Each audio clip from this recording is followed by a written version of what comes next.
I have been a fiscal conservative. I have complained about Clinton budgets, Bush budgets, and Obama budgets. But I got to tell you something, the budgets that we are passing right now make Clinton and Bush look like fiscal conservatives, and we know that they were not.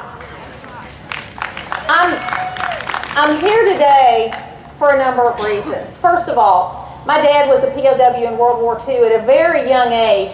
I was aware of that. I don't know that it was something that he sat down and told me one day, but I did know that it was something he talked about. Not very much, but he talked about. He would say things like the young men that had died that were in his unit, because he was an old guy for World War II. He was 30 years old when it came out.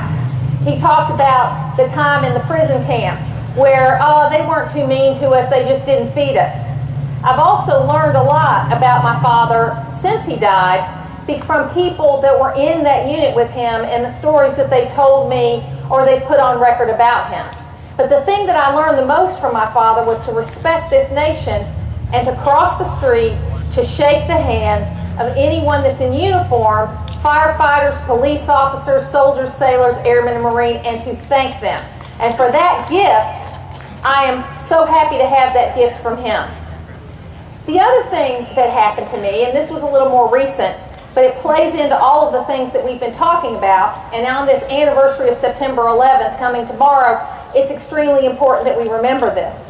I spoke to a guy by the name of Captain Jason Grayson yesterday on my radio program, and you guys may have heard it last night when the show replayed, but he was a dental technician.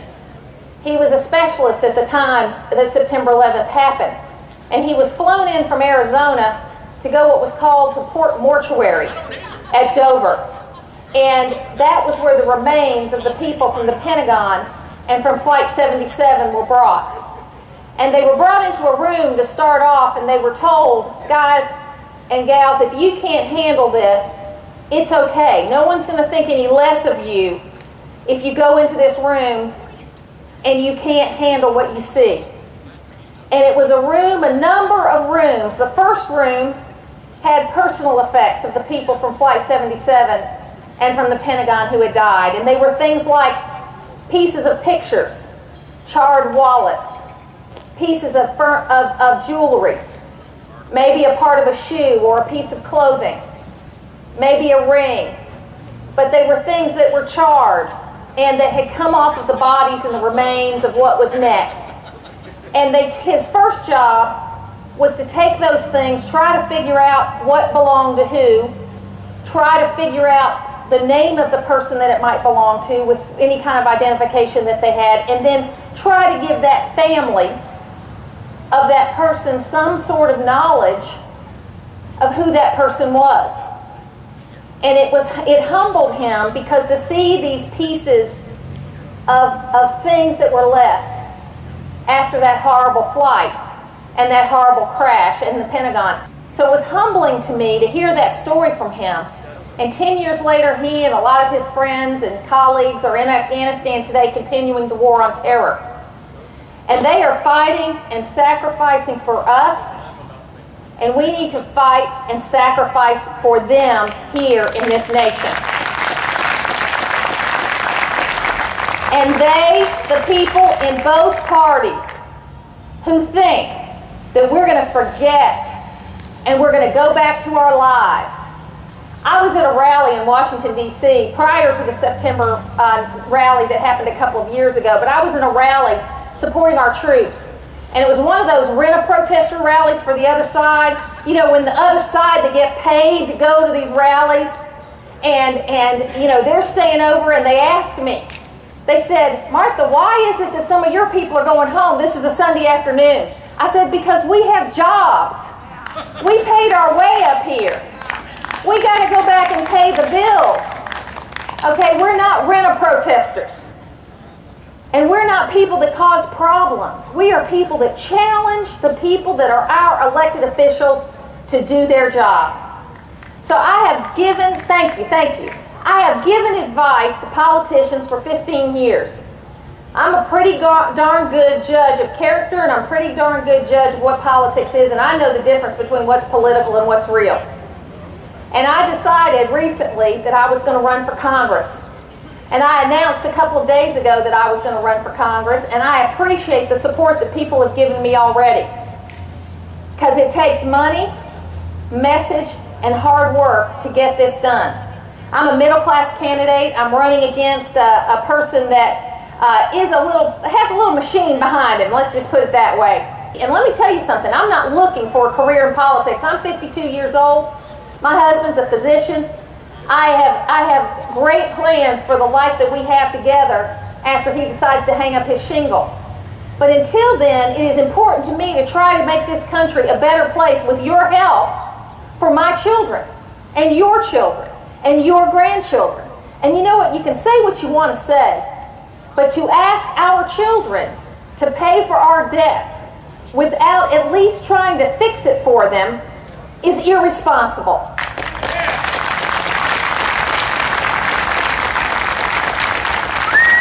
So we have work to do, folks. We've got work to do today, tomorrow, the next day. We've got work to do through the municipal election this fall and through the presidential election next fall. We need reinforcements on the congressional level because some of those Tea Party folks may not get re-elected, but some of them will, and we need reinforcements, and we need more conservatives in the United States Congress. We also need more conservatives in the United States Senate. And we need to make President Barack Obama a one-term president.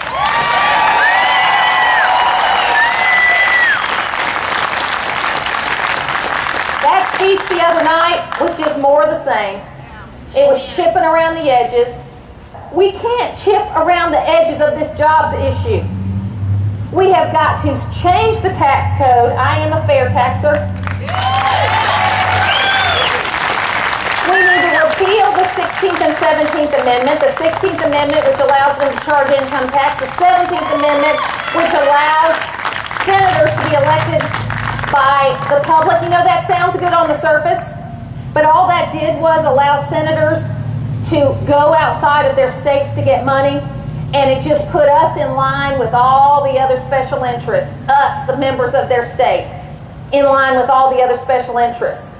So we need to change that, but we also need to get rid of regulations, and we need to get real spending cuts today.